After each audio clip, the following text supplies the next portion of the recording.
Bom, fala pessoal, tudo certo? Estamos começando aqui mais uma edição do Diálogos, o nosso podcast sobre direito digital e tecnologia. Para quem não me conhece, eu sou o Rafael de Tomaso e hoje vou bater mais um papo com o Christian Perrone. Dessa vez vamos falar sobre um assunto que vem ganhando cada vez mais destaque no mundo, ainda mais agora que começou a movimentar milhões de dólares, né? Que é a questão dos NFTs, né? Os Non-Fungible Tokens, ou tokens não fungíveis. Claro que a gente vai explicar um pouco melhor isso daí, que a gente sabe que não é um termo que todo mundo está familiarizado, mas antes de tudo, preciso apresentar aqui mais uma vez o Christian, que já gravou com a gente o nosso episódio sobre deepfakes, que até fiquei bem feliz que foi um dos episódios recomendados pelo pessoal do IDP, e um dos que fora o pessoal do Chiclete Radioativo também mencionou nos reconhecimentos que o Diálogo esteve ali no final do ano passado. Então, estamos aqui de novo com o Christian, que é pesquisador Fulbright na Universidade de Georgetown, é doutorando em Direito Internacional na UERJ, mestre em Direito Internacional pela Universidade de Cambridge, ex-secretário da Comissão Jurídica Interamericana da OEA, a Organização dos Estados Americanos, e coordenador da área de Direito e Tecnologia no ITS, o Instituto de Tecnologia e Sociedade do Rio de Janeiro. Né? Christian, seja muito bem-vindo mais uma vez ao Diálogos para falar desse assunto que ainda é bem desconhecido por aqui, né? Não sei nem se por aqui, acho que é bem desconhecido em geral, mas que provavelmente ainda vai dar muito pano para manga. Né? Isso é uma verdade, Rafael. Eu acho que esse vai ser o assunto que surgiu nessas últimas 2 semanas, assim, com uma grande força, justamente pelos valores incríveis que atingiram vendas desses NFTs aí da vida. Mas antes da gente entrar no assunto, eu gostaria de agradecer primeiro a oportunidade de conversar com você mais uma vez aqui sobre esses assuntos de tecnologia super importantes que estão aí em voga no nosso país e no mundo. E também dar os parabéns, claro, pelo Diálogos, por todas as conquistas que teve no ano passado. Assim, é sempre um prazer poder estar aqui com você e conversar. Contigo aqui, de repente a gente consegue até de novo esse ano algum reconhecimento aí, né? Então foi um dos nossos podcasts mais elogiados aqui do ano passado, foi bem legal mesmo. Né? Até quem assim não seja. ouviu ainda, recomendo que escute. Né? E, é um prazer, enfim, vou começar aqui. Voltará com frequência se depender de mim, né? A agenda é mais complicada que a minha, então a gente acaba, enfim, às vezes tem. Mas, enfim, explicando um pouquinho aqui primeiro o que é fungibilidade para o pessoal que não é da área do direito, né? Ou, enfim, que não tem familiaridade com o termo. As coisas fungíveis são aquelas que a gente pode trocar por outra igual. O exemplo mais clássico disso é o dinheiro, né? Tanto faz se a nota de 100 que eu vou usar é a que está na minha carteira, na tua as duas valem exatamente a mesma coisa. Ou, enfim, a moeda, o que seja. O dinheiro é uma coisa que tanto faz qual é o dinheiro específico ali, ele vai ter exatamente o mesmo valor. Claro, não se eu misturar uma nota de 100 reais e uma nota de 100 euros, não é o caso, mas duas notas da mesma moeda. Ou é de 100 reais e é de 2, né? Que são um azulzinho ali, dá uma complicação às vezes. Eu já me ferrei numa dessa, paguei num posto de gasolina uma vez, fui comprar uma água, paguei com uma nota de 100 achando que era de 2, cheguei em casa e o cara, cadê meus 100? Escorreu uma lágrima depois que eu entendi o que eu tinha feito lá. Só imagino. Enfim, os commodities também são outros exemplos de coisas fungíveis, né? Para mim, tanto faz se é a minha saca de soja, desde que seja do mesmo tipo de soja, se é a minha saca ou se é a sua saca, elas têm o mesmo valor lá de uma saca de soja. O não fungível... Acho que é super legal a gente pensar o quanto esse é o elemento que mais a gente consegue pensar com o NFT, entendeu? Quando pensar em commodity e tornar a commodity não fungível, né? Eu acho que esse vai ser um elemento super interessante. Mas deixa tu falar e eu volto aí falando com você sobre como tornar uma commodity não fungível. Exatamente, acho que o maior diferencial desse assunto vai ser isso daí, né? Mas essa parte eu vou deixar para ti falar. Mas o não fungível seria aquele que não é isso, que não tem o mesmo valor. Exemplos disso, que é um pouco do que a gente vai falar, são as obras de arte lá. Uma coisa é o teu quadro original do Van Gogh, outra coisa é a tábua de carne do Van Gogh que eu tenho aqui, que vale 15 reais na loja. Então, nós temos o original, que tem um valor enorme, e as cópias daquilo não vão ter um grande valor. é mais ou menos a pegada que a gente vai falar hoje aqui dos NFTs, né? Mas que é um assunto bem complexo, assim, porque ele nos traz outros assuntos que separadamente por si só já são complexos. Ele vai envolver blockchain, vai envolver, em certa medida, criptomoeda, é uma confusão grande aí, é um assunto complexo que tem por trás diversos outros assuntos complexos. Claro que a gente não vai aqui aprofundar todos, porque senão a gente passa o dia inteiro e não consegue acabar de explicar, né? Mas vamos introduzir o assunto aqui, espero que vocês gostem tanto quanto a gente está gostando de acompanhar, né? E, como o Christian antecipou, uma coisa que chamou bastante atenção nessas últimas semanas foi a venda de uma obra por 69 milhões de dólares. Então, o pessoal parou. Uma obra vendida por 69 milhões de dólares. E o que é essa obra? Nada mais é do que uma imagem digital, né? Um artista, se não me falha a memória, chamado Beeple, que vendeu, que nem ele entendeu como que foi vendido por um valor tão expressivo isso daí, né? Então, Christian, o que tem a nos dizer dessa primeira etapa aí que surpreendeu, acho que é todo mundo, né? Um NFT sendo vendido a 69 milhões de dólares. A brincadeira já estava começando a tomar corpo, mas 69 milhões acho que ninguém esperava. Certamente, eu acho que se a gente olhar dentro dos leilões da Christie, porque foi vendido num leilão da Christie's, né, não tem tantas obras assim no mundo que alcançam 69 milhões de dólares. Assim. Claro que nos últimos 30 anos o valor das obras de arte subiram excessivamente, assim, chegaram a vender coisas por 200 milhões, 250 milhões, algo que nunca tinha sido vendido antes, mas uma obra digital alcançar 69 milhões, obviamente virou história, né? A gente já sabe. Claro, alguns meses atrás, já tinha o Beeple mesmo, já tinha vendido algumas de suas obras utilizando esse mesmo sistema de NFTs e tinha arrecadado nada pouco, alguns milhões de dólares já tinham sido arrecadados nessa brincadeira. E há 2 semanas atrás, né, o bilionário dono do Twitter também resolveu vender o primeiro tweet dele, né? Que, se eu não me engano, posso estar errado, chegou a alcançar mais de 2,5 milhões de dólares também. Então, não é uma brincadeira agora, aquilo que poderia ser algo muito pontual, assim, fora do padrão, já alcançou valores que algumas pessoas chamam de bolha, algumas pessoas chamam de estratosféricos, alguns dizem que este é o futuro, né? Então, eu acho que uma obra com... Na realidade, o interessante, a gente falou que é uma obra, né? Uma obra do Beeple.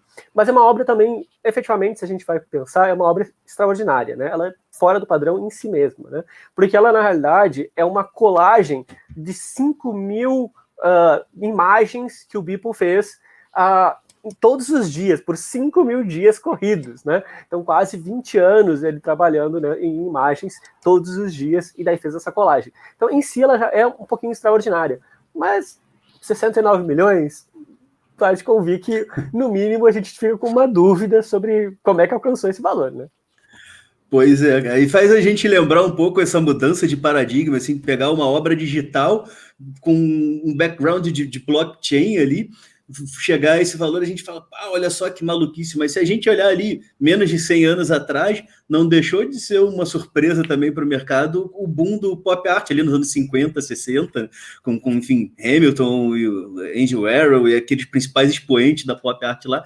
O pessoal da época olhava e falava, isso daí nem é arte. O cara que pagou lá, sei lá, 100 mil dólares na época do negócio, ele ficou bem feliz se segurou aquilo tempo suficiente.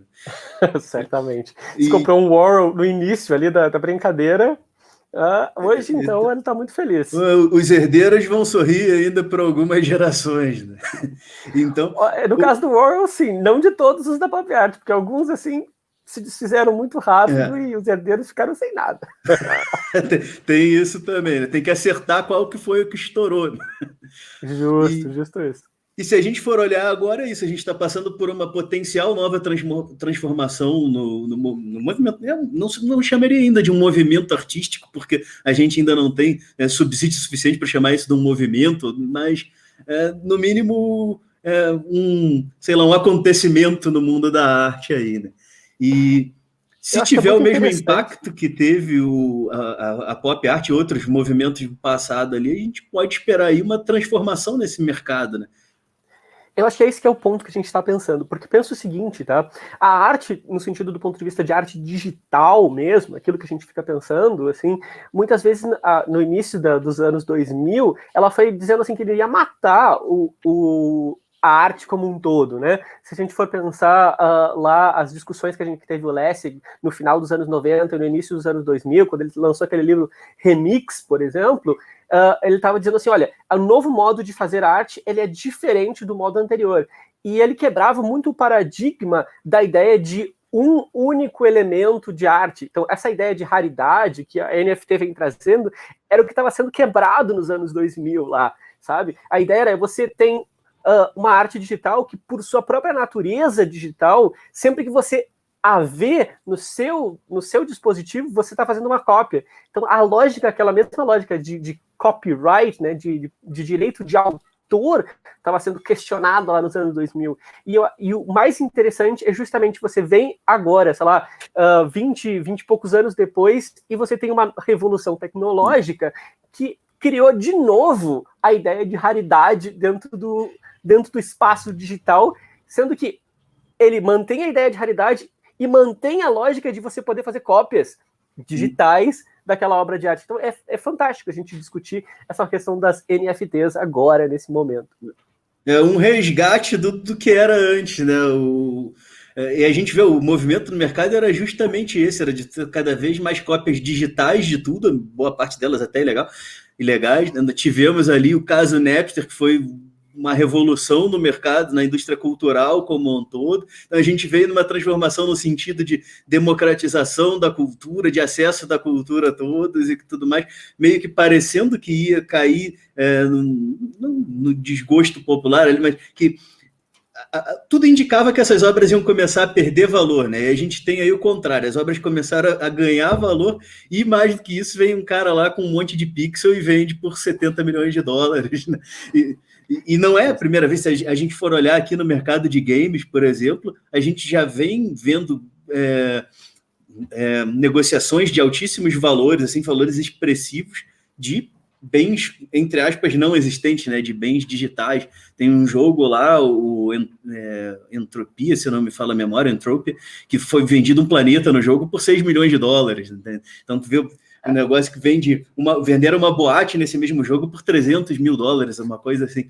Então, tu já vê que já havia uma tendência da negociação de bens digitais, e se a gente for parar para pensar, não é muito diferente também da coleção da arte tradicional, né? Tu tem lá um original do Dalí, do Picasso, mas tu pode fazer uma cópia que é igualzinho aquilo, só não tem valor por ser cópia e não ser o original. Mas voltando para os games, eu não sei se vocês estão nos escutando, tá, no momento que vocês escutarem já vão estar a par, mas tem a skin do Neymar circulando como uma possibilidade de ser vendida pelo Fortnite, né? Dizendo que o quanto vai valer fortunas e o quanto o Neymar não vai ganhar um rio de dinheiro do Fortnite para vender a sua skin, né? Ou seja, a skin, para quem não sabe, é justamente a aparição, assim, a persona, mais ou menos, ou como você pode vestir a persona no jogo, né? Então vai ser algo super interessante também de ver. E vem do ponto de vista de alguém que é brasileiro, né? Claro que é a imagem de um brasileiro, e obviamente que é um jogo altamente internacional e multamente conhecido. Mas eu acho que você estava entrando justamente nesse processo de tornar raro, né? E eu acho que isso vale a pena a gente brincar um pouquinho mais e explicar um pouquinho para a galera. Então, a ideia do NFT é justamente você pegar essa obra digital que, em princípio, ela poderia ser copiada em todos os momentos, assim, e ainda hoje, muitas vezes, as próprias obras em NFTs podem ser, em tese, copiadas, assim, do ponto de vista digital, porque qualquer pessoa pode ainda ter acesso a uma obra do Beeple lá, mas é você pegar essa obra e, basicamente, gerar um mecanismo de tirar isso da região de commodity, de uma questão que você pode copiar 500 vezes e é tudo igual, fungível, para transformar numa situação que é rara, infungível na realidade, né? E aí eu vejo isso como também um movimento que já vem historicamente, né? Você pegava commodity, vamos supor uma saca de café, brasileiro até, você levava para a Europa distribuía, fazia um blend, não sei o que, e vendia de volta para o mundo inteiro com uma marca. E essa marca tornava aquela commodity que originalmente era super fungível, por uma coisa não exatamente fungível, né? Você tem um número limitado de sacas de café com aquele blend e com aquela marca, né? Na realidade, se for pensar o NFT, é mais ou menos isso, né? Você pega uma obra que, em princípio, seria um bem fungível, né? Você pode ser copiável milhões de vezes, e você implica ela numa blockchain, né? Num ledger distribuído, né? No que a gente depois pode discutir o que é blockchain, o que é criptomoeda, mas pega uma blockchain e você marca ela. Você coloca basicamente um autógrafo naquela obra de arte, no caso, obra de arte digital, né?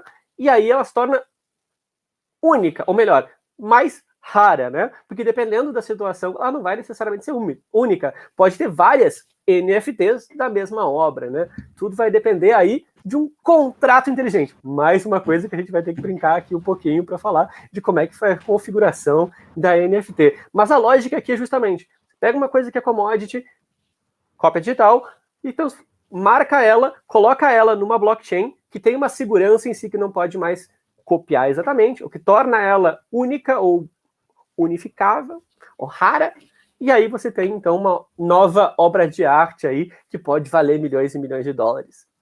E ser negociada e colecionada. Funciona mais ou menos, a negociação disso daí pode, fazendo um paralelo, é mais ou menos como a própria criptomoeda, pegar aqui o Bitcoin de exemplo, que é mais conhecido, você vai fazer uma negociação com aquilo lá, e isso vai ser gravado em diversos computadores que vão validar aquela informação lá e vão fazer um bloco disso e fechar um bloco de informações lá que fala, ó, tudo isso aqui aconteceu, fulano comprou de Beltrano, Beltrano vendeu para outro fulano, não sei o que, circulou assim, e hoje essa obra original é desse cara aqui que comprou. Ele é o que pode contar para os amigos que é o dono da obra, vamos chamar de original. Né? Justo. E eu acho que é legal isso a gente pensar nesse sentido, porque pensa assim, hoje também você tem um mercado paralelo, secundário, de algumas coisas que, em princípio, originalmente, existem milhões de cópias, né? Por exemplo, você pega, voltando ao exemplo do Neymar, né? Você pega uma camisa com o nome Neymar, com o número dele atrás, não sei o quê, deve existir o quê? Se eu sendo bem conservador, milhões de camisas sendo vendidas no mundo com isso. Mas pega uma com a assinatura dele, num dia tal, que ele ganhou a Copa XYZ, a Copa da UEFA, Copa do Mundo, Copa do não sei o quê, essa camisa que em princípio valeria X, sei lá, 100 euros, pode chegar a valer milhões também, sabe? Então é mais ou menos essa lógica que você tem no NFT. A única diferença é que aqui, o que garante a originalidade é esse sistema que você mesmo colocou, né? O sistema de vários computadores em nó, que está escrito lá no blockchain mesmo, nesse bloco de informações, que tal pessoa é o verdadeiro dono daquilo. Então, não interessa, você não consegue roubar, porque está escrito lá que o dono é X. Pode até ter uma cópia igualzinha.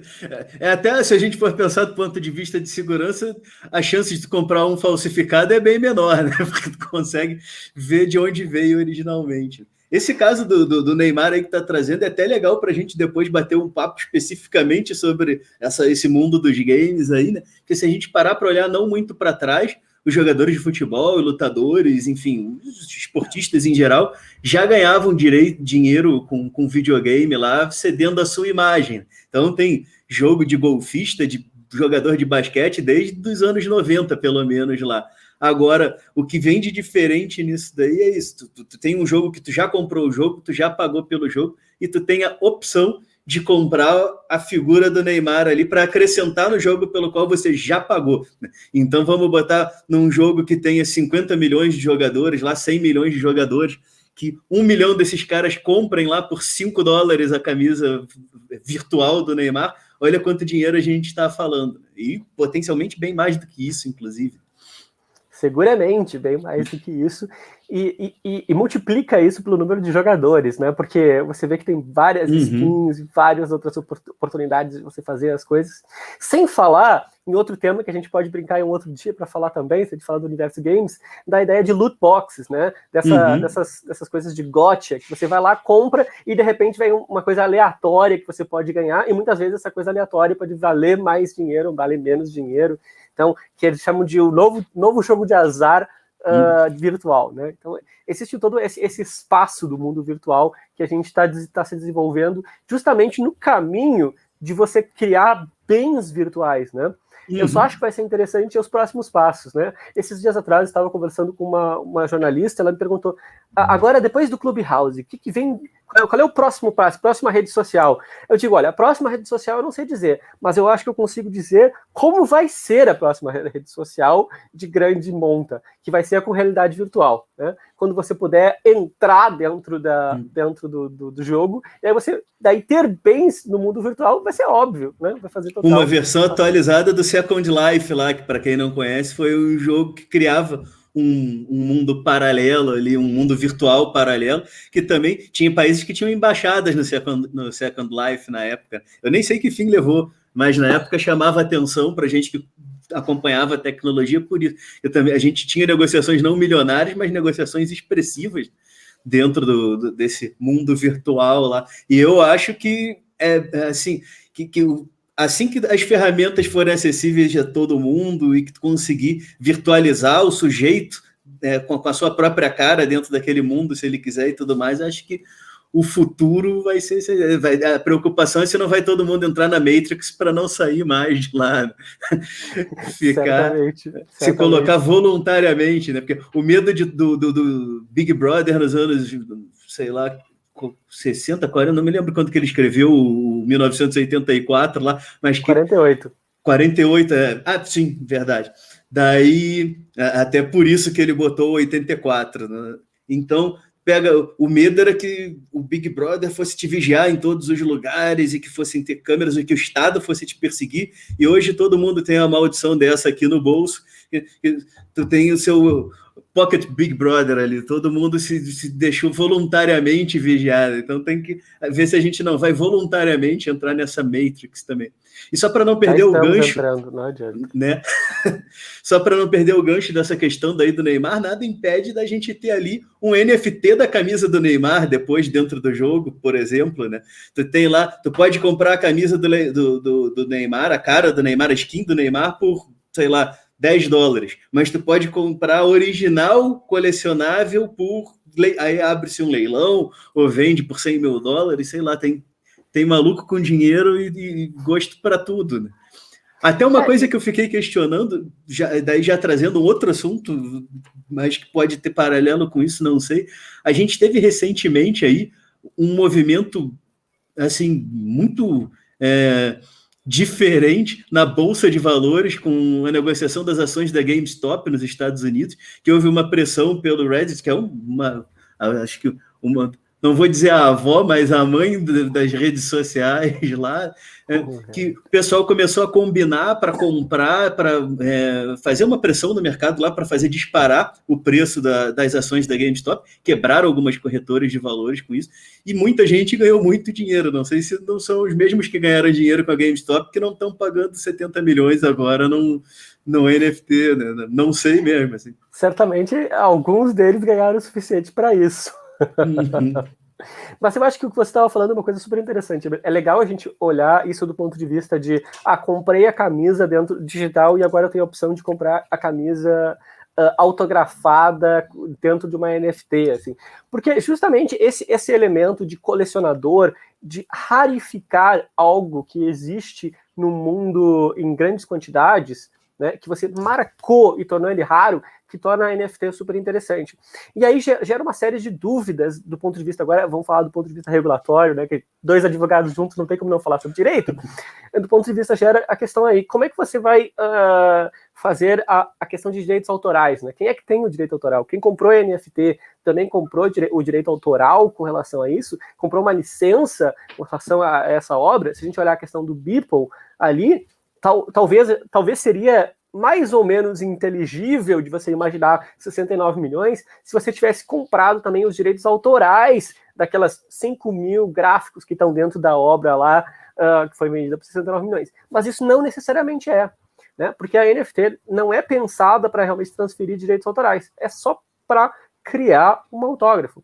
Você pode transferir também os direitos autorais ali? Pode. A blockchain pode pelo smart contract, né, o contrato inteligente, transferir o direito autoral, mas não necessariamente. Então, efetivamente, o que você está comprando é menos comprar a obra de arte original e mais comprar a camisa assinada, aquilo do colecionador, ou como alguns nerds como eu da vida vão lembrar, a cartinha de Magic, as cartinhas de jogo ali assinadas, ou aquelas cartinhas especiais que a gente sabia que só tinha um número, eram numeradas atrás, que você sabia quantas contas existiam no mundo, etc, etc, né? Então, é mais isso do que efetivamente você comprar a obra de arte original, que se pressupõe que ali você tem também uma questão de comprar também os direitos autorais dela. Não vou julgar o teu lado nerd, porque eu mesmo tenho 3 Moxes autografadas pelo Dan Fraser, que foi o ilustrador das Moxes lá. E quando ele esteve no Brasil, lá nos anos 90. Então, gente, a gente mostra a nossa idade, é melhor não falar. Vendi todas as minhas cartas, menos as Moxes autografadas. Ué, depois tem que ver, hein? Vai que aí não tem um mercado paralelo que queira vender por milhares de dólares. Milhões eu não sei se chega, mas milhares de dólares é possível que chegue, hein? Podemos conversar. É só achar o vendedor e o momento certo. Se a gente for pensar a questão de achar o vendedor, eu acho que é legal a gente pensar que em tese, muitas dessas grandes big techs que nós temos hoje surgiram justamente para servir de intermediárias, né? Eu sempre vou lembrar de eu ter ouvido a história do dono, o criador do eBay, né? Falando que, tipo, ele só queria vender as coisas velhas que eles tinham. Então, tipo, as cartas de colecionador também, as coisas diferentes, até as tralhas quebradas que eles tinham dentro de casa. Tipo, ele só queria fazer um grande garage sale internacional, virtual, entendeu? E aí chegamos nesse tempo. Chegamos num grande big tech que é o eBay, ainda que a gente possa dizer que ela é little tech hoje em dia, na real. Mas é a mãe das big techs, né? Era em quem os que são os grandes hoje se inspiraram em muitos aspectos no eBay. O próprio Alibaba lá, que hoje talvez seja o maior grupo, não sei, depois dessa confusão toda que me arrumaram lá na China com o Jack Ma e com essa tentativa de estatização do grupo, né? Mas o Jack Ma, que foi o fundador do Alibaba, sempre falou que o meu objetivo era bater o eBay, né? E olha o que é o eBay e o que se tornou o Alibaba. Eu acho que a Alibaba só perde para a Amazon e só perde, acho que em valor de mercado, porque o resto tudo ela ganha, né? Em circulação de dinheiro dentro da plataforma, a quantidade de produtos que são vendidos. Então, existe todo esse aspecto interessante, mas o legal é que agora nós chegamos num momento em que já temos esses lugares de venda, né? Já temos os eBays, os mercados livres, e também temos uma Christie's virtual, né? Um auction virtual, uma casa de leilões virtuais, também agora para NFTs. Claro, existem também casas específicas, especializadas em NFTs, etc. Né? Agora, estou falando que surgiu, assim, nesses últimos um ano e meio, mais ou menos, que existe... já pensaram em NFTs e começaram a ganhar um certo grau de corpo, já surgiram casas de leilões específicos para isso. Mas também temos ainda toda essa infraestrutura que já existia, né? Ou que ainda existe, que serve de base. E talvez isso ajude a explicar esses valores estratosféricos que chegam, né? No momento que você coloca um leilão para o mundo inteiro, um leilão virtual, a possibilidade de você ter uma quantidade grande de pessoas e quantidade grande de pessoas que têm elementos, digamos assim, recursos financeiros para lidar é muito maior. Imagina quando você tinha um leilão só em Nova York de obras de arte, você tinha que chamar as pessoas. Hoje ainda você tem que chamar, mas as pessoas tinham que querer ir, se inscrever, ir lá e olhar, inspecionar. Hoje tudo pode ser virtual. E a pessoa que pode não só ter que dar o bid assim, no telefone, agora ele pode dar assim com um botãozinho assim, e deu. Então talvez isso ajude a explicar esse valor estratosférico que chega.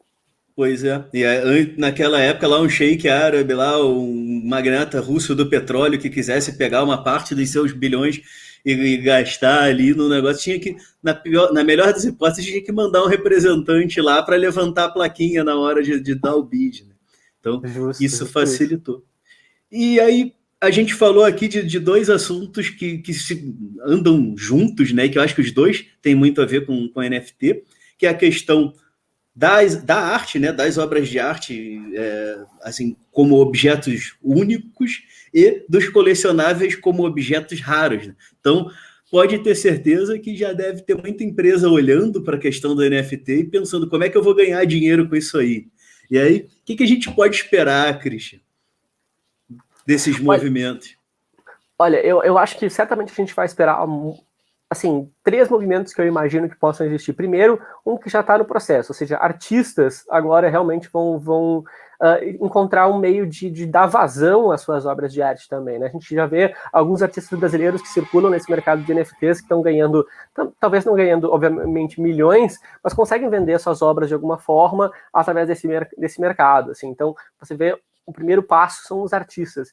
Um segundo passo, eu acho que são essas grandes casas de leilão que vão buscar esses mecanismos aí. E aí vão estar auxiliadas pelo terceiro ponto, que é essas gigantescas movimentos virtuais, de alguma forma, que a gente pode existir. A gente falou de games, mas também existem muitos outros espaços virtuais que vêm aí. As próprias redes sociais já entenderam que faz sentido você criar espaços virtuais em que você tenha algumas coisas que o espaço está à venda, entendeu?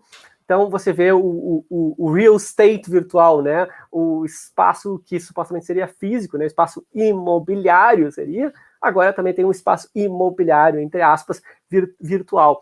Então, eu acho que tem esses 3 aspectos, quero dizer, né? Os artistas, as grandes intermediárias, e aí você tem aqueles que realmente estão do outro lado, né? A indústria que produz assim, digamos, obra de arte, ou que distribui de alguma forma arte no sentido bem amplo da palavra, né? No sentido de obras em si, também estão ali presente. Aí estou incluindo aqui também, né, games e etc.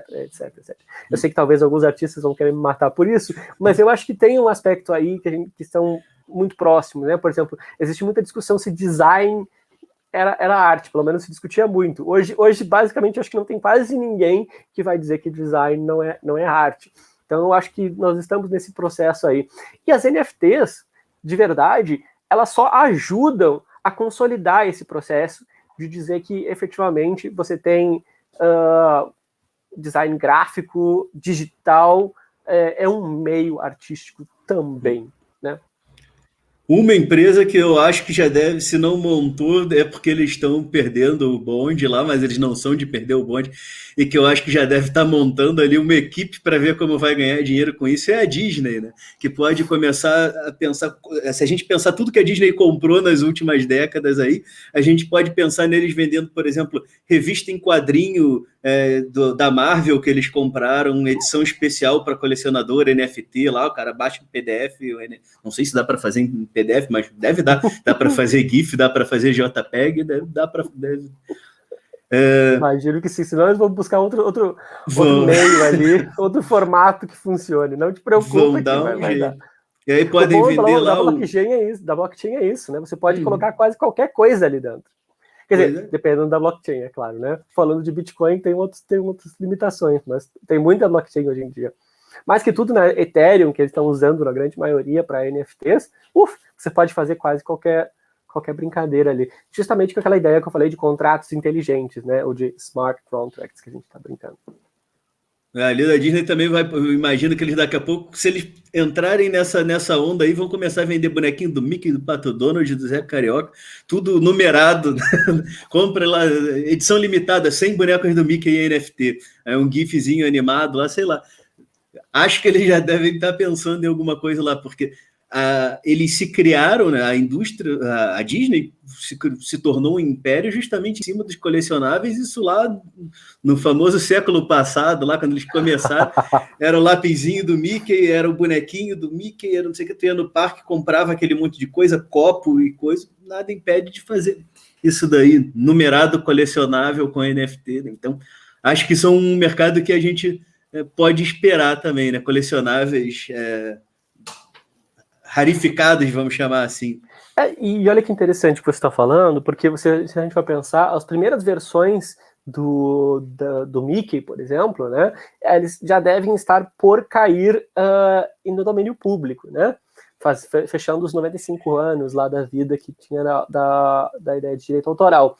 E aí nós vamos ver, então, o que vai ser o movimento Disney, né? Porque eles movimentaram para começar de 50 para 70 nos Estados Unidos, depois aumentaram para 95. Então, aí vamos ver o que eles vão fazer. Talvez eles aceitem que fica aí no domínio público, mas criem NFTs aí do dos Disneys originais, assim, para dizer, tudo bem, você pode usar o gráfico original, aqui, os primeiros gráficos do Mickey, mas tem o de verdade, assim, tem o que está na NFT, se você quiser, é esse.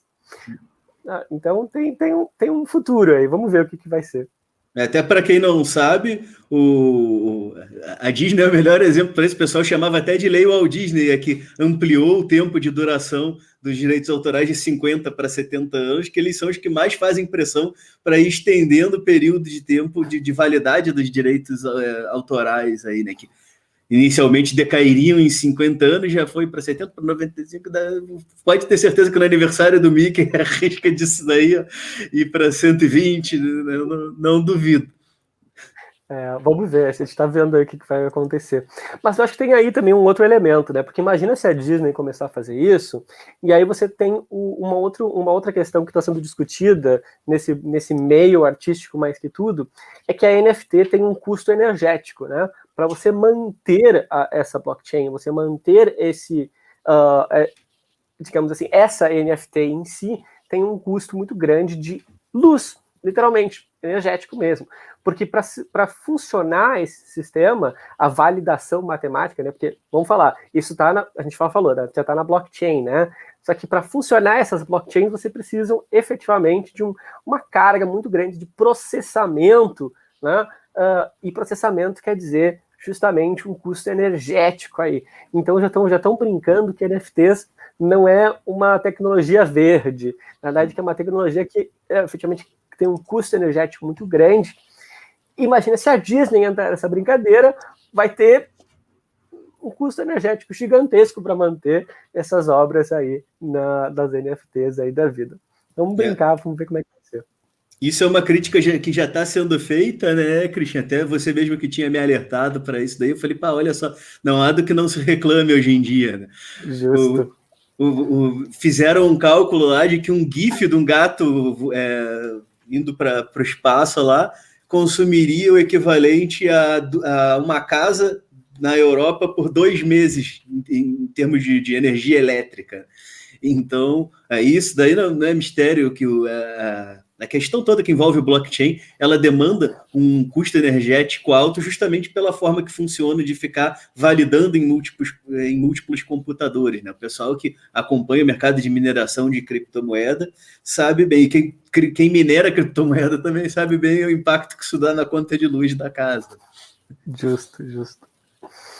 E esse é um tema que vai fazer uma diferença, né? Então, se a gente não encontrar uma solução que seja mais barata em questão energética, o uso muito elevado de NFTs aí para diversas situações vai trazer um custo ambiental significativo, né? Já se diz que o custo de energia elétrica para todas as blockchains, de modo geral, já é mais do que a maior parte dos países do mundo aí. Então, vamos ver o que vai ser. Mas aí, não vamos perder de vista a oportunidade ainda, não vamos ficar assim de mau humor ou ficar meio down por causa dessa questão. A NFT realmente é uma oportunidade super interessante e eu acho que, em parte, também é um dos aspectos do nosso futuro no mercado de obras gráficas digitais. Mais que tudo, obras gráficas, audiovisuais digitais. Nada impede, daqui a pouco o pessoal tá vendendo disco autografado em NFT lá também, né? Imagina só a revolução digital que quase derrubou a indústria da música lá nos anos 90 com Napster, LimeWire e Emule e o diabo. Agora resgatar pro artista, pelo menos, a possibilidade de ganhar com as suas obras digitalmente também, né? Que de certa forma a gente já tem aí com essas plataformas de streaming, né? Os artistas acho que talvez foram os mais beneficiados dessas mudanças que o mercado acabou trazendo. Então, uma parte do que ficava para gravadora, lá para distribuidora, acaba indo para o artista, que antes tinha a maior parte da sua renda mais de shows do que das vendas em si, que a indústria em si comia uma fatia grande do negócio lá. Essa é uma outra discussão bem interessante aí. Eu acho que existem ganhadores e perdedores no mundo dos artistas nessa área aí. Um dos pontos que eu acho que é interessante a gente focar, que também acho que faz sentido para o NFT, é que você tem a barreira de entrada para você vender diretamente as suas obras é muito menor. Claro, você ainda tem muitos intermediários, as distribuidoras são os que têm o maior controle sobre as obras, mas aí, pelo menos agora, você tem essa oportunidade de você negociar, digamos assim, mais perto do consumidor final, né? Não necessariamente com o consumidor final a venda das suas obras. Tanto do ponto de vista do mercado musical, né? Como todos os mercados gráficos e audiovisual de um modo geral. Essa questão dos NFTs nos traz também um outro ponto aí interessante, né, que é os novos usos que estão sendo feitos para blockchain. Né? Blockchain, muita gente ainda pensa, é aquele negócio do Bitcoin lá, mas a gente tem visto cada vez mais usos para blockchain, né, smart contracts agora, NFT, enfim. O que você enxerga aí para o futuro do blockchain e de tecnologias assemelhadas que a gente já tem, a gente já sabe que tem algumas novas tecnologias querendo tomar o lugar do blockchain, né? Inclusive dizem, o blockchain já está ultrapassado, a gente tem coisa melhor para isso aí. Eu acho que a gente ainda está na era do blockchain, então vamos ficar aí pensando. Para você ter uma ideia do quanto isso pode ser diferente, lá no Instituto nós acabamos de participar de uma audiência na Câmara falando sobre a nova possível reforma eleitoral aí que estão buscando, e uma das nossas sugestões foi utilizar blockchain para desenvolver tokens para justamente distribuir uma parte dos valores que tem no fundo eleitoral, entendeu? Então, em vez de você distribuir dinheiro diretamente para os partidos, você distribui tokens que depois, no final do processo eleitoral, podem ser trocados, resgatados por dinheiro. Então, você cria uma capacidade de rastrear muito facilmente por onde passou e para onde foi, e de certa forma você tem um certo grau maior de controle sobre como estão utilizando o dinheiro público. Então aí, falando sobre opções da blockchain, elas são inúmeras, desde você fazer assinatura digital, né, assinatura avançada, que agora é esse novo PL 317, que deve ser de preferência sancionado com alguns vetos, particularmente o veto ao artigo 29, parágrafo 3º, mas isso a gente pode entrar em outro momento, traz justamente essa ideia de assinaturas avançadas, em que você pode utilizar de blockchain para você efetivamente assinar contratos, assinar diversos documentos públicos também. Então, falando assim sobre a possibilidade de blockchain, ela é enorme. Então, eu acho que uma das portas do futuro nosso é entender as múltiplas oportunidades que tem aí. Esquecer o hype das criptomoedas e pensar na tecnologia que está por trás mesmo e quanto ela pode ser extremamente útil justamente por gerar essa ideia de você poder gravar e essa gravação ser permanente. Essa ideia de permanência e de você poder rastrear torna tudo muito mais interessante e é uma capacidade que existem em poucos lugares, né? Blockchain vai ser um delas. Essa questão que tu traz aí da rastreabilidade pode revolucionar, inclusive, a questão da transparência do próprio governo, né? Dois governos, não falando de um governo especificamente ali, que é uma tendência que a gente já vem vendo nas últimas décadas aí, com, enfim, portal da transparência e tudo mais, essas contas cada vez mais abertas, mas a gente sabe que ainda tem muito espaço para falcatrua, que é o cara que pede a nota do posto sem ter comprado gasolina para pedir o ressarcimento lá da verba de gasolina, do restaurante que o cara vai lá, gasta 60 pratas e sai com uma nota de 800 para depois pedir restituição da Câmara. Então, isso daí com o blockchain, com outras tecnologias do tipo, a gente pode chegar a um nível de rastreabilidade que pode servir de combate a uma série de males que a gente tem aí, desde a corrupção, a sonegação, enfim, uma série de problemas que a gente não conseguiu solucionar até hoje, não conseguiu nem descobrir como solucionar, e que o blockchain traz essa oportunidade, né? E você está super certo, porque justamente esse é um dos elementos que traz a nossa proposta, sabe? E o mais interessante é que hoje em dia, a maior parte da forma de você fazer análise é super complexa, você depende muito de dados que só estão nas mãos do serviço público, assim, né? Você tem uma série de sistemas hoje para você fazer análise dos gastos eleitorais, por exemplo, né? Você tem existem sistemas, mas a pessoa pública, assim, nós, assim, de modo geral, temos uma grande dificuldade de ter acesso. Mas com uma blockchain, a blockchain, por natureza, se ela for pública, qualquer pessoa com um programa de rastreabilidade consegue entender quem é quem e entender a rastreabilidade e dizer assim, olha, aqui tem um problema, aqui pode ser que tenha um problema, e encontrar, então, as inconsistências, digamos assim, e dizer, olha, talvez aqui tenha corrupção, talvez aqui tenha uma coisa errada. Então, a participação pública, né, da sociedade como um todo, e particularmente da sociedade civil, vai ser grande. Se falar, por exemplo, que nós já temos alguns sistemas nesse sentido, né? Não sei quantos de vocês já ouviram falar do Serenata de Amor, que faz análise também das contas do TCU, por exemplo, né? Um robozinho que tem até uma conta no Twitter, né? Justamente. Então, nós temos esses sistemas, imagina poder utilizar todos esses sistemas com aquele fundo bilionário para propaganda eleitoral que está ali à disposição. Tudo isso pensando numa blockchain pública acessível e que as pessoas podem ter acesso a dados abertos públicos.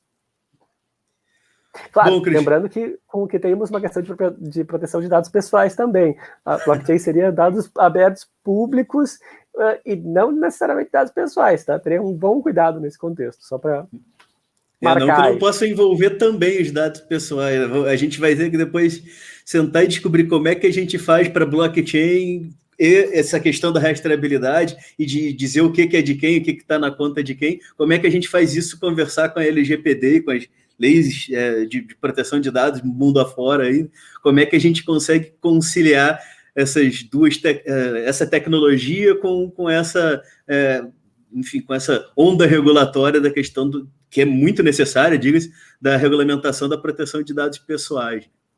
Bem isso. Bom, já estamos aqui nos encaminhando para o final, mas só para fazer um resgate rápido aqui, antes de te passar a palavra de novo, Cristian, a gente falou aqui, enfim, nosso tema era NFT, daí a gente já começou a pensar aqui nos usos de blockchain, direitos autorais, enfim, a gente viu que só daqui já sai assunto para mais uma meia dúzia de podcasts, né? Mas focando aqui para deixar aquele gostinho de quero mais na questão do blockchain, olha, só em relação ao blockchain que a gente já viu aqui, além da questão dos NFTs, rastreabilidade para, enfim, medidas de transparência e gov, até para atendimento do próprio cidadão mesmo ali, para prestação de serviços públicos, né? A gente tem agora essa questão toda da vacina do Covid, lá o pessoal furando fila e vendendo vacina e não sei o quê. Poderia ser usado, por exemplo, o blockchain para assegurar um certo grau de rastreabilidade a questão da vacinação, então pode ter aplicação para a saúde, aplicação no mercado financeiro a gente já sabe que existe ali, então a gente pode ver se é que já não tem, confesso que não sei mesmo, porque não estou prestando atenção nisso, não estou pesquisando, mas se já não tem, pode ter até para as bolsas de valores, né, o blockchain como com aquele uso enfim, acompanhar as transações financeiras ali de commodity, de ação, de um pouco de tudo, para games. Então, blockchain é uma coisa que veio e que não vai embora tão cedo, né? Pode evoluir lá, tem outras tecnologias se dizendo mais eficazes e que não sei o quê, mas a filosofia do blockchain eu acho que é uma coisa que vai nos acompanhar aí por muito tempo ainda. Justo, eu concordo plenamente, e NFT são só ou seja, non-fungible tokens, né? Esses tokens não fungíveis são o pontinho, o tip of the iceberg, né? A pontinha do iceberg aí do que pode vir. E você já colocou muito bem, assim, que existe um mundo aí afora para existir. Mas eu só queria terminar realmente com esse tom positivo, assim, do caminho que vai ser, e de lembrar que, ainda que NFTs tenham os seus problemas aí, verdes mais que tudo, ele também conseguiu estabelecer algo que é muito interessante para a indústria como um todo, particularmente da indústria das artes, de um modo geral, que é você criar mais um mercado para aquela arte fantástica que está sendo desenvolvida no espaço virtual. E para a gente entender que o futuro, realmente, a gente vai conviver cada vez mais com essa inter-relação da internet, mundo virtual, com o nosso mundo real. Assim, hoje tem muita gente que diz que a gente já não tem essa separação de entrar na internet, a gente já está sempre na internet, mas a gente não necessariamente está sempre no mundo virtual. Então a gente não está sempre na Matrix, né? Como você bem colocou, mas acho que o futuro é justamente a gente ter essa Matrix vinculada com o nosso mundo real. Eu acho que cada vez mais vai ter essa confluência e essa ideia de colecionador de obras de arte virtual é só um primeiro passo, é só um gostinho de você ter o mercado imobiliário virtual, de você ter o seu carro virtual, a sua vida virtual, o seu namoro virtual, talvez, o que vai trazer essas consequências positivas e negativas que a gente vai ter que lidar nas próximas décadas. Mas eu tendo a ver isso, que se a gente fazer um uso responsável dessas novas tecnologias, pensado de uma maneira saudável, a gente vai ter muito mais ganhos do que perdas nesse futuro aí. Eu, pelo menos, quero ser otimista. Eu particularmente sou um fã dessas movimentações que tem aí, mesmo das que eu não acho que vai ser o caso dessa, mas das que acabam não durando muito, só de acompanhar esse movimento, a gente poder viver esse momento da história e ver, olha só que coisa revolucionária que estão fazendo aqui. E isso já poder acompanhar, poder debater sobre isso daí, só isso já vale, né? E estou curioso para saber os próximos passos, até que eu ri quando você falou da questão do namoro virtual, que eu só fiquei pensando ali na validação por blockchain da alteração de status de relacionamento na rede social. Eu fiquei lá falando. Fantástico, muito boa. Daí chegar as pessoas assim, deixa eu ver qual é o teu status, tá namorando ou não tá? Vamos ver a tua blockchain. Vamos acabar com os cartórios civis aí usando blockchain, né? Mudou lá, divorciou-se, daí os dois assinam com a sua assinatura eletrônica lá, já vai para um registro virtual civil lá. Olha, o dono de cartório que está me ouvindo vai querer mandar me surrar aqui. Ai, que horror. Mas eu acho que assim, a intermediação que está para os cartórios também vai ser um elemento que a gente vai ter que repensar no futuro, de como vai tornar isso do ponto de vista que é necessário e do ponto de vista do que pode ser modificado. Eu tenho em vista que, obviamente, os cartórios não vão desaparecer, até porque são uma força muito grande no Brasil e a ideia cartoral não vai desaparecer, mas vai ter uma modificação de o que vai ser utilizado, de que forma vai ser utilizado, e certamente a gente já vê que blockchain está sendo utilizado por muitos cartórios, pelo menos no registro de imóveis. Senão no registro civil ainda. Se a tecnologia conseguiu transformar até os bancos, né, com as fintechs e com os bancos eletrônicos, não vão ser os cartórios que vão se escapar. Teremos. Bom, eu Christian, queria agradecer, hein? Eu já te deixo agradecer, mas antes eu quero te agradecer aqui por participar mais uma vez do nosso programa, do nosso podcast. É sempre um prazer te receber, sempre um papo que flui bem. Apesar de sermos dois advogados, eu acho que se a gente não confessasse isso publicamente, dava para passar despercebido, né? E essa é a proposta das nossas conversas aqui, sempre tentar, mesmo quando a gente fala de direito, descomplicar esses conceitos aí. Então, quero te agradecer mais uma vez aqui pela participação. Certamente, no que depender de mim, a gente vai falar sobre vários outros assuntos, inclusive alguns que já fui antecipando aqui. Então, sempre um prazer te receber. Não, o prazer é todo meu. É que eu acho que o mais legal de tudo é que você colocou. Flui o papo e a gente consegue levar para diversos caminhos aí. E efetivamente, assim, na verdade, eu sou um advogado entusiasta de tecnologia e de internacional como um todo. Então, faz total sentido que a gente consiga ter essa conversa assim, bem legal. E estamos aí sempre à disposição para o futuro e para conversar sobre todos esses aspectos do mundo da tecnologia e da sociedade. Então, será bem-vindo sempre que voltar. Eu também sou um advogado por acidente de percurso aqui, né? Então, tanto que quando vi essa parte de direito digital, de proteção de dados, já pulei de cabeça, falei, essa é a minha praia, isso daqui não é aquela advocacia tradicional, é aqui que eu gosto de estar, aqui que eu me sinto bem. E já acabei me abraçando com isso daí. É uma área que eu estou vendo que o interesse por ela está crescendo, né? Até para quem não sabe, não sei se ainda está com matrículas abertas, vou fazer um jabá aqui, olha, pensa num jabá espontâneo que não foi combinado, não estou ganhando um centavo, mas o ITS estava com uma pós-graduação em Direito Digital, com matrículas abertas, não sei se já encerrou, mas vale a pena ficar de olho, porque só fera que está dando aula ali no curso dele. Eu não vou fazer, porque já tinha feito uma antes, né? Mas mesmo já tendo feito uma pós, eu me cocei aqui, falei, será que eu não faço outra lá, quando eu vi os professores que estavam dando aula? Então, pode fazer só um módulo, a nossa pós-graduação é feita em 3 módulos diferentes por semestre, então escolhe um semestre que te interessa e pode fazer também.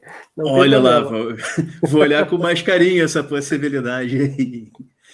Bom, quero agora encerrar, de verdade, já estamos quase 1 hora de papo, eu por mim ficaria 2, né? Mas o pessoal não é muito de ficar 2 horas ouvindo um negócio na internet, mas eu fico, né? Mas, enfim, espero até que fique. Então, esse é um papo que eu ouviria, porque é um assunto... Até antes de terminar aqui, só trazer... Ontem, por coincidência, um amigo meu aqui de Caxias do Sul me mandou uma mensagem perguntando: cara, tu que tá nessas coisas de direito digital, já ouviu falar de NFT? Eu falei: cara, não só ouvi falar, como amanhã eu tô gravando um podcast sobre o assunto, assim que tiver no ar já te mando o link. Então, o assunto tá circulando aí. Enfim, quero agradecer de novo todo mundo que nos ouviu aqui, que ficou até o fim. Se vocês tiverem alguma sugestão de pauta para os nossos próximos podcasts, aí quiserem comentar alguma coisa, fiquem muito à vontade. Quem tiver alguma pergunta, alguma dúvida que queira mandar para o Christian também pode passar para a gente aqui no site que eu encaminho para ele e a gente vai conversando. Em breve voltaremos aí com nossa próxima edição. Acompanhe o nosso podcast aqui ou pelo www.digialogos.com ou nas principais plataformas de podcast aí, Spotify, iTunes, enfim, a sua preferida aí, a gente está em quase todos. Agora descobri que a gente não está no da Amazon, já estou querendo descobrir como é que eu faço para botar o Diálogos lá também.